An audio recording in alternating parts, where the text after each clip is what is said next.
Welcome back to my channel. इस video में हम करेंगे क्लास 8 की न्यू बुक क्यूरियोसिटी का चैप्टर फर्स्ट को explain. So let's start. First chapter हमारा है exploring the investigative world of science. इस वीडियो में हम इस चैप्टर को एक्सप्लेन करेंगे, फिर नेक्स्ट में हम इसके इंपॉर्टेंट कीवर्ड को देखेंगे, इसमें कौन कौन से क्वेश्चन अराइज होते हैं क्योंकि डायरेक्टली क्वेश्चंस नहीं दिए हैं उसको देखेंगे। ठीक है, let's start. Dear young scientist, welcome back. On the first page of each chapter, you will find a set of questions. These are not meant for an exam. Means जो भी ऐसे आपको सारे चैप्टर के फर्स्ट पेज में कुछ questions दिखेंगे जो कि एग्ज़ाम के लिए नहीं बने हैं। They are unique investigations to spark your curiosity to explore the world of science. और ये क्वेश्चंस ऐसे बने हैं ताकि आप पूरे चैप्टर में इसको क्या करें, ढूंढ सके, देख सके, इन्वेस्टिगेट कर सके। Why is one side of puri thinner than the other. Like जो पूरी बनती है वो एक साइड पतली क्यों होती है, दूसरी साइड मोटी क्यों होती है, रोटी में भी सेम होता है। Are there are more grains of sand all the beaches and desert of the world और more star on our galaxy. जो सैंड होती है बीचेस पे ज़्यादा क्यों होती है, स्टार गैलेक्सी में हमारे ज़्यादा क्यों है। तो ऐसे क्वेश्चंस आपको आएंगे और इस को ही इन्वेस्टिगेट आपको करना होगा। राइट फ्रॉम ग्रेड 6 आपने ऑब्जर्व करा है the incredible diversity of plant and animal. जो कि हमारे आसपास है, बहुत सारी डाइवर्सिटी है प्लांट की भी और एनिमल की भी। फ्रॉम द डिफरेंट शेप, अलग अलग शेप्स के लीव्स है, बहुत सारे काइंड के इंसेक्ट्स हैं। वाई हैज़ जो nature created such a vast variety. आखिर नेचर ने इतनी वैरायटी क्यों क्रिएट करी है। इन Is there such a question that makes you curious about the world? और यही सारे जो क्वेश्चंस हैं आपको क्यूरियस बनाते हैं इस दुनिया के बारे में, और यही सारे क्वेश्चंस को हम फाइंड आउट करेंगे अपने चैप्टर्स में, जो कि आपको हर चैप्टर के स्टार्टिंग में ऐसा मिलेगा कि क्या आपको फाइंड आउट करना है, कहाँ आप इस चैप्टर को कैसे देखेंगे। ठीक है, इसलिए इस बुक का नाम क्यूरियोसिटी है। चलो आगे बढ़ते हैं। हम जो हमारी जर्नी है इस बुक की क्यूरियोसिटी की, into the world of science continue in grade 8। We hope you bring along the spirit of adventure and exploration that has guide so far. I hope आपने जो प्रीवियस ईयर्स में पढ़े हैं, class 6 में हमने discover किया है कैसे, वाई, हाउ, ये सब क्वेश्चंस आते थे ना कि why, how, world around us. और ग्रेड 7 में हमने ये लर्न किया कि जो science is always evolving, that each answers open new questions and how our ideas slowly change as we explore deeper। जो भी हमारे आइडिया, हमारी थिंकिंग वो चेंज होती जाती थी जैसे जैसे हम एक्सप्लोर करते थे और डीपर उसके बारे में पढ़ते थे। अब जो ग्रेड 8 है, we take the next step entering the investigative. पहले तो हमने क्वेश्चन पढ़ लिया हाउ, कैसे, ये सब। अब हम इन्वेस्टिगेट करेंगे कैसे होता है ये सब। World of science where wonder and evaluation come together to form the heart of how science work। Science कैसे वर्क करता है, ये सब चीज़ें हम इन्वेस्टिगेट करेंगे इस जो हमारी न्यू बुक है क्लास 8 की, उसमें। We don't want you to just learn new facts, we want you to learn how to find new facts. अब इस बुक के बारे में ये है, मैं आपको लाइन बाय लाइन इसलिए पढ़ा रही हूँ, ये न्यू बुक है और इसका जो मोटिव ये है हमारे बुक का कि अब आपको सिर्फ फैक्ट लर्न नहीं करनी कि हाँ रट लिया, आप अंडरस्टैंड करेंगे फैक्ट को और उसको खुद इन्वेस्टिगेट करेंगे कि ये है तो क्यों है, क्या रीज़न है। Investigation in science means more than just looking at something and asking only simple question. Science का ये मतलब नहीं है कि हाँ बस ये पढ़ लिया, इसके क्वेश्चन के आंसर लर्न कर लिए, ठीक है। Now you can ask more focused questions and design way to perhaps do simple experiment to answer those questions and then use your observation to improve your understanding। आप खुद experiment करके देखेंगे, खुद questions find out करेंगे, खुद questions के answer देखेंगे, observe करेंगे और इस तरह ही आपकी जो अंडरस्टैंडिंग है साइंस को लेके वो इम्प्रूव होगी। ये सब स्टेप बाय स्टेप होगा। हम लर्न करेंगे कैसे, how to use questions in starting point to try to observe carefully. Experiment जो थ्रू आउट होगा आपका, अब वो एक्सप्लेन भी करेगा धीरे धीरे कि कैसे हो रहा है। In going so each of you want just be learner. अब आप सिर्फ लर्न नहीं है, बट आल्सो आप एक इन्वेस्टिगेटर बन गए हैं, एक यंग साइंटिस्ट की तरह अपना आपको खुद को देखना है, एक्सप्लोर करना है रियल वर्ल्ड के पजल्स को, और ये सबको आपको अपनी रियल आसपास की चीज़ों से रिलेट करना है जो कि हमारी एवरीडे लाइफ में कुछ भी हो रहा होता है। लाइक डव का साइज़ है, बड़ा कैसा हो रहा है, जो हमारा अर्थ है वो कितना बिगड़ है, कैसा है, और इसके अलावा बहुत सारी चीज़ें, जो अर्थ है वो डे बाय डे वार्म क्यों हो रही है, गर्म क्यों हो रही है, और कि इसका रीज़न क्या है, आप ये इन्वेस्टिगेट करोगे, कैसे आप इसको कम कर सकते हो, अपना क्या योगदान दे सकते हो, ये सब। As you turn each page of this book, we hope you notice the interesting design of our page numbers. Once again, on the left hand page, आपको left hand side में bottom पे you will find image of the root, symbolize the deep, solid foundation of knowledge and that keep us connected to our environment, tradition and our culture and natural heritage. ये सब आप एक page में, एक side के page में, left hand side के page में आपको मिलेगा। ऑन राइट हैंड साइड के पेज टॉप में आपको फाइनल मिलेगा काइट, ये सारी चीज़ें। ये क्यूरियोसिटी की जो बुक है उसके बारे में थोड़ा सा एक्सप्लेन आपको स्टार्टिंग में दिया जा रहा है ताकि आगे स्मूथली पढ़ सको। और invite you to stay grounded in real observation while allowing your ideas to soar toward the new horizon. Remember, investigation in science work best only when we balance the solid ground of careful observation with the freedom of creative thinking. अब हमें careful observation के साथ creative thinking का भी ध्यान रखना है, तब जाके हम सही से बैलेंस बना पाएंगे। अब हमने यहाँ पे कुछ नोटिस यहाँ पे आप क्या देख रहे हो, pattern in lines in bottom of the page. यहाँ पेज के बॉटम में लाइंस है। There are some hidden scientific thought in this as well, but don't worry, they are mainly to make the page a little less boring.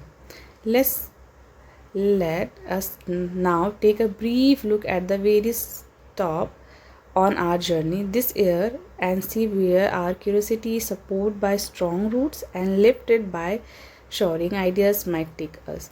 अब हमारे यहाँ जो पूरे book का ये ओवरव्यू इन्होंने बता दिया है कि जो इनका मोटिव है ये क्या है इस बुक को लेके, फिर इस में हमने क्या पढ़ा और इसमें हम क्या पढ़ेंगे, क्या हमारे थॉट प्रोसेस होंगे, कैसे हम इन्वेस्टिगेट करेंगे। सिर्फ रटना नहीं है, समझना है और अपने आप को एज अ इन्वेस्टिगेटर के तौर पे देखते हुए हमें सारी बुक्स को पढ़ना है। ठीक है, अब यहाँ पे इस ईयर में हम क्या करेंगे, चैप्टर फर्स्ट हमारा यहाँ से इन्होंने स्टार्ट करा है, exploring the investigative world of science. अब यहाँ पे हम एक जर्नी माइक्रोब्स के बारे में पढ़ेंगे। This year our investigative adventure will take us on a journey from the tiny microbes we can't see to planet-wide challenges we can't ignore. भले ही जो ये माइक्रोब्स होते हैं अभी हमने देखा, इसका चैप्टर माइक्रोब्स का मैंने अच्छे से एक्सप्लेन किया हुआ है प्लेलिस्ट में, जो ओल्ड बुक है उसके वीडियोस में आपको मिल जाएंगे, वहाँ से भी आप समझ सकते हो, हेल्प ले सकते हो। जो भी माइक्रोब्स होते हैं वो बहुत टाइनी होते हैं, उनको हम नेक्ड आई से नहीं देख सकते। इसका ये बिल्कुल मतलब नहीं है कि हम उसको इग्नोर कर दें। ठीक है, we will start by exam. जो हम किससे स्टार्ट करेंगे, एग्जामिनिंग करेंगे something as small as single drop of water and uncover करेंगे hidden world of tiny organisms के बारे में। Unseen but deeply link to us, भले इस देखा नहीं जा सकता पर बहुत डीपली लिंक है, उसके बारे में हमें पढ़ना है। Some of these are invisible helper, कुछ तो इसमें इनमें से ऐसा है जो कि इनविजिबल है पर वह हेल्पर्स है, हमारी हेल्प करते हैं। That helps us digest our food और प्रोड्यूस मेडिसिन। अभी कैसे हेल्प करते हैं, हमारे खाने को डाइजेस्ट करते हैं। ये जो माइक्रोब्स होते हैं ये हमारे गट में पाए जाते हैं, ये हेल्प करते हैं डाइजेशन में, कुछ मेडिसिन बनाने में हेल्प करते हैं। वाइल अदर कैन भी हार्मफुल भी होते हैं, तो गुड बैक्टीरिया भी होती हैं, गुड माइक्रो ऑर्गेनिजम्स और बैड भी। तो हमारा प्रीवियस ईयर में चैप्टर था, chapter 2 micro organism friend and Foy, इसी बारे में था, कॉजिंग इन्फेक्शंस। और कुछ लोग कुछ माइक्रोब्स इन्फेक्शंस भी कॉज करते हैं। But what does our body need to stay healthy, but जो भी हमारी बॉडी को हेल्दी रहना है, हाउ डू वी फाइट, हम कैसे फाइट करते हैं दिस इन्फेक्शन से। We will find out how nutrition, food, exercise, medicine and vaccines help us stay healthy and fight infections. अब हम ये फाइंड आउट करेंगे कैसे अच्छा खाना, हेल्दी खाना, न्यूट्रिशन वाला खाना एक्सरसाइज और हम मेडिसिन जो लेते हैं, वैक्सीन जो लेते हैं, वो हमारी हेल्प करता है हेल्दी रहने में, और जो भी ये इन्फेक्शंस जब अगर हमारी बॉडी में ये एंटर कर जाए तो उससे फाइट करने में। But that just the beginning, but ये बस बिगनिंग है। In today world science does play a major role in improving our lifes, but जो साइंस है आजकल बहुत मेजर रोल प्ले कर रही है हमारी लाइफ को इम्प्रूव करने में। For example, we use electric current in many ways to help make our life easier. अब हम इलेक्ट्रिसिटी का इस्तेमाल करते हैं। आप सोचो, अगर एक दिन इलेक्ट्रिसिटी नहीं होती है आपके यहाँ तो हालत ख़राब हो जाती है। घर में लाइट नहीं है, फ़ैन नहीं है, गर्मी है तो फिर गर्मी लग रही होती है, पानी नहीं आ रहा होता है, आपकी फ़ोन्स नहीं चलेंगे, चार्ज नहीं हो रखा होगा, क्योटिक माहौल हो जाता है पूरी तरफ, है ना। we depend on the heating effect of electric current to keep us warm। अब यहाँ पे इलेक्ट्रिक करंट का हम इस्तेमाल करके हीटिंग का भी इफेक्ट वो करते हैं, हीटर जलाते हैं ना, तो वो भी हमारे हेल्प करता है वार्म में। While the magnetic effect help Motors run and machines function, और मैग्नेटिक जो इफेक्ट होती है उससे मोटर रन करता है, मशीन्स के फंक्शंस होते हैं। These phenomena depend on fundamental force, और जो फिनोमिना है ये फंडामेंटल फोर्स होता है। So after watching electricity do work, we move on the study these force themselves, starting with those that make object speed up, slow down और change direction. अब हम ये फंडामेंटल जो फोर्स पढ़ते हैं जिसमें हम ये देखते हैं कि चीज़ें स्पीड, ऑब्जेक्ट की स्पीड, स्लो डाउन और चेंज डायरेक्शंस, ये सभी हम इसमें पढ़ते हैं। अंडरस्टैंडिंग फोर्स, जब हम फोर्स को अंडरस्टैंड करते हैं, ये हेल्प हमें करता है कि कैसे बॉल को थ्रो करना है हवा में और कैसे वो वापस आएगी। वाई जो कार है वो कब स्टॉप, जब हम उसको ब्रेक से वो करते हैं, अप्लाई करते हैं, तब वो कब स्टॉप होती है, कैसे स्टॉप होती है। This also lead us to the idea of pressure, इससे आपको प्रेशर का आइडिया भी आता है। How the force is distributed over the object, कैसे जब हम प्रेशर देते हैं तो फोर्स चारों तरफ से वो डिस्ट्रीब्यूटेड हो जाता है। The same concept of force and pressure ये भी डिसाइड करता है कि जो हवा है वो कैसे मूव करती है। ये कितनी सारी चीज़ें हैं। Small difference in pressure can result in gentle bridge, थोड़े से प्रेशर में अगर डिफरेंस आए तो क्या करते हैं वो पूरा जो ब्रिज का है ये gentle bridge, while strong pressure different can lead strong mind. तो ये प्रेशर से ही जो हमारा जेंटल ब्रिज होता है ये आपका क्रिएट हो जाता है और कई बार साइक्लोन भी बन जाता है। तो ये साइंस कितनी सारी चीज़ें जो हम डेली लाइफ में देखते हैं, थोड़ी सी डिफरेंस इसका सब कुछ चेंज कर देती है ना। अब यहाँ पे है, so these force are connected to powerful weather event like storm and cyclone. अब यही फोर्स बहुत पावरफुल हो जाती है जब वेदर में ये कैसे स्टॉर्म का फॉर्म ले लेती है या फिर साइक्लोन का फॉर्म ले लेती है, और इस तरह हमारे डेली लाइफ, एग्रीकल्चर, इस सब में कितना ये इफेक्ट करती है। ठीक है, to truly understand how air can exert pressure, अब इस बात को अच्छे से समझने के लिए कि एयर कैसे प्रेशर को एक्सर्ट करती है और why water boil at a certain temperature, और जो पानी है सिर्फ सर्टेन टेम्परेचर पे ही क्यों बॉयल होता है। We need to zoom this, अब इन सबको पहले हम जूम करके मटेरियल्स को देखेंगे कि किस टाइप के पार्टिकल्स हैं इनमें और ये किस टाइप के पार्टिकल से बने हुए हैं और कैसे मूव करते हैं। जो भी हर चीज़ जो हमारे आसपास है, everything around us is made of tiny particles. ठीक है, और ये मटेरियल सॉलिड होता है। सॉलिड में जो पार्टिकल्स होते हैं वो मूव नहीं करते, जैसे आप पिक्चर 1 में देख रहे हो। ठीक है, लिक्विड में थोड़ा उनके बीच में स्पेस होता है, वो मूव कर पाते हैं, और गैस में वो बहुत ज़्यादा फ्रीली मूव करते हैं, ये डिफरेंस होता है। Classifying things around us in important features of science, बहुत इंपॉर्टेंट है कि हम पहले अपने आसपास की चीज़ों को क्लासीफाई कर सके। जो भी हम मटेरियल आसपास के हैं उसको भी क्लासीफाई कर सके, वो प्योर है या फिर कंपाउंड है। प्योर मीन्स एक तरह की चीज़ से बना हुआ, और जो कंपाउंड है उसमें 2 अलग अलग एलिमेंट्स बने होते हैं। ठीक है, और कई बार 2 एलिमेंट्स सेम होते हैं, सेम बॉन्ड के होते हैं, मिक्सचर में अलग अलग होते हैं। तो बहुत सारी चीज़ें हैं, ठीक है, जिसके बारे में हम पढ़ेंगे। अब एग्जाम्पल के लिए जो मिक्सर होते हैं, जैसे शुगर हो गया, चीनी हो गया, तो ये क्या हो गया, मिक्सचर है, इसमें 2 अलग अलग कंपाउंड है। ओके,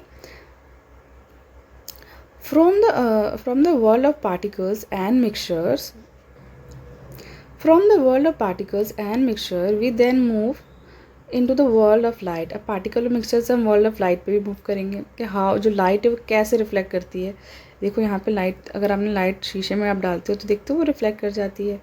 कर्व मिरर पे कैसे करती है, बेंड कैसे होता है, passing through lens and help us understand, और किस तरह वो हमें देखने में भी हेल्प करती है, बहुत सारी चीज़ें around us. The bending of light explain what happen when we see an image in shiny metal। जब लाइट जो बेंड होती है वो हमें हेल्प करती है कि कैसे हम एक इमेज को देख पा रहे हो। एक शाइनी, आपने देखा होगा मेटल के स्पून पे किस तरह इमेज दिखती है, ग्लासेस पे, तो ये सब हमें हेल्प करती है क्लियर सी करने में। अब it's just not a polish mirror that reflect light, rough surface. अब से पॉलिश मिरर नहीं होती जो रिफ्लेक्ट करती है लाइट, रफ सरफेस भी लाइट को रिफ्लेक्ट करती है, वो कैसे होता है। एंड सो मून भी करती है, क्योंकि मून भी रफ सरफेस है, वो कैसे लाइट को रिफ्लेक्ट करती है। Depending on the relative position of earth, moon and sun, slightly part of the moon is illuminated each night. अब जो सन है वो भले ही इस तरह से वो हो रखा है, स्लाइटली डिफरेंट है वो, जिससे कि वो लाइट को इल्यूमिनेट करती है नाइट में, giving rise to beautiful phases of moon, जो कि हम स्काई से उसको देख पाते हैं। तो ये यहाँ पे मैं एक अब इसका जो नेक्स्ट पार्ट है ये आपको मैं नेक्स्ट वीडियो में एक्सप्लेन करूँगी। सो ये पार्ट फर्स्ट था इस चैप्टर का। नेक्स्ट वीडियो में हम पार्ट सेकंड देखेंगे। I hope you like it. If you like it, like share and subscribe my channel. इसके बाद इसके हम क्वेश्चन आंसर को क्रिएट करेंगे, देखेंगे क्या क्या क्वेश्चन हो सकते हैं। और अभी ये ओवरव्यू है आपका, इसमें आपके सारे ओवरव्यू दिए जा रहे हैं कि हाँ कैसे आपको किस बारे में कैसे जाना है, कैसे पढ़ना है। ठीक है, see you in next part, bye bye.